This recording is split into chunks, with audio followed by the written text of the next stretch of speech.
Contractor గా మంచి పేరుంది.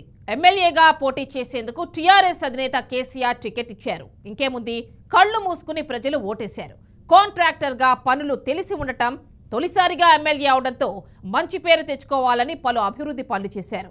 సంక్షేమ పథకాలు కూడా చేయడంతో ప్రజలు రెండోసారి కూడా అవకాశం ఇచ్చారు. అయితే ఈసారి నమ్మి మోసపోయామని ప్రజలు భావించారు. ఇంకేముంది, ఈయన్ను దింపేసి మరో ఆయన్ను ఎమ్మెల్యే కుర్చీలో కూర్చోబెట్టారు.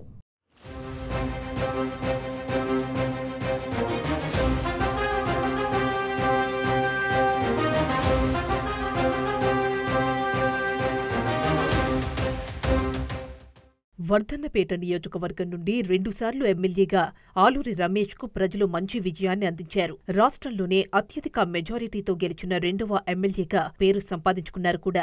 రాజకీయాల్లోకి రాకముందు వృత్తిపరంగా మంచి కాంట్రాక్టర్ గా గుర్తింపు తెచ్చుకున్నారు. తెలంగాణ ప్రత్యేక రాష్ట్రం ఏర్పడిన తరువాత టీఆర్ఎస్ నుండి ఎమ్మెల్యేగా పోటీ చేసే అవకాశం వచ్చింది. దీంతో రెండుసార్లు వర్ధన్నపేట నియోజకవర్గంలో రిజర్వేషన్ పరంగా ఎస్సీ సామాజిక వర్గం అవడంతో అప్పట్లో కాంగ్రెస్ పార్టీ అభ్యర్థి, ప్రస్తుతం బీజేపీ రాష్ట్ర ఎస్సీ మోర్చా రాష్ట్ర అధ్యక్షుడు కొండేటి శ్రీధర్ పై భారీ మెజారిటీతో గెలుపొందారు.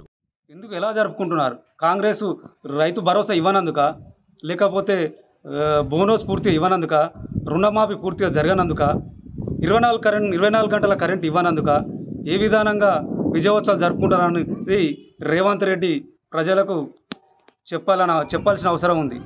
అదేవిధంగా గత ప్రభుత్వం 6 గ్యారంటీలలో ఏ ఒక్క గ్యారంటీ కూడా అమలు పరచలేదు. మహిళలకు 2500 ఇస్తానన్నారు, 2500 ఇవ్వలేదు. కళ్యాణ లక్ష్మితో పాటు తులం బంగారం ఇస్తున్నారు, తులం బంగారం ఇవ్వలేదు. 2000 4000 ఇస్తాన్నారు, పెన్షన్ ఇవ్వలేదు. 4000 6000 ఇస్తాన్నారు, ఇవ్వలేదు. ఇలాంటి ఎన్నో పథకాలను మొండి చేసి చూపిస్తున్నది ప్రభుత్వం. అలాంటి ప్రభుత్వం ఇవాళ ప్రజలలో పూర్తి స్థాయిలో వచ్చి మీ వారోత్సవాలు జరిపితే ప్రజలే మీకు సమాధానం చెప్తారని నేను తెలియజేస్తున్నాను. అదే విధానంగా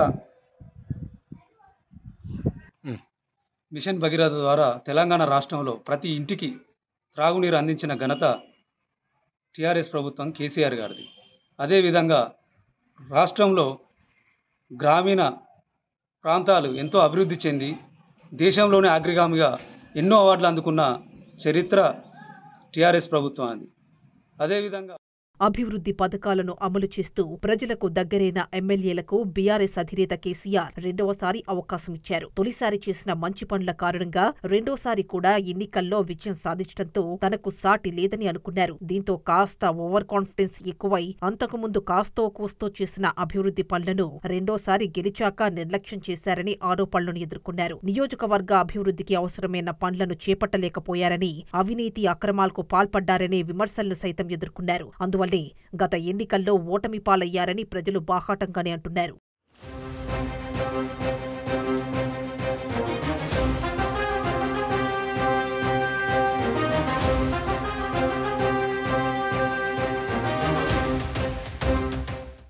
వర్ధన్నపేట కేంద్రంగానూ వేలాది ఎకరాలకు నీరందించే కోనాపురం చెరువు కట్ట తెగిపోయినప్పుడు తట్టెడు మట్టి కూడా పోయించలేదనే విమర్శలు మాజీ ఎమ్మెల్యేపై ఉన్నాయి. ఎలాంటి మరమ్మతులు చేయకుండానే కోట్ల రూపాయలను వెచ్చించామని చెప్పి తన బినామీ కాంట్రాక్టర్తో స్వయంగా నాసిరకం పనులు చేయించి చెరువు పేరుతో కోట్ల రూపాయలను మింగేశారని ప్రతిపక్షాలతో పాటు ప్రజలు బహిరంగంగానే చెబుతున్నారు. ఈ విషయాలు ఎన్నికల ముందు ప్రజల్లో చర్చకు రావడం రమేష్ ఓటమికి ఓ కారణమైతే, ఐనవోలు, హనుమకొండ, కాజీపేట మండలాల పరిధిలో విలువైన ప్రభుత్వ ఆస్తులను కబ్జా చేశారనే ఆరోపణలు ఉన్నాయి. ఈ విషయంలో చాలా మంది బాధితులు ఆధారాలతో ఆలూరి రమేష్ పై తిరగబడ్డ సంఘటనలు కూడా ఉన్నాయి. వాటితో పాటు తన చుట్టూ ఉన్న కార్యకర్తలను పట్టించుకోకపోవడంతో వారు సైతం ఆయన్ను గద్దె దించాలని అనుకోవడంతో ఓడిపోయారని నియోజకవర్గం కోడై కూస్తోంది.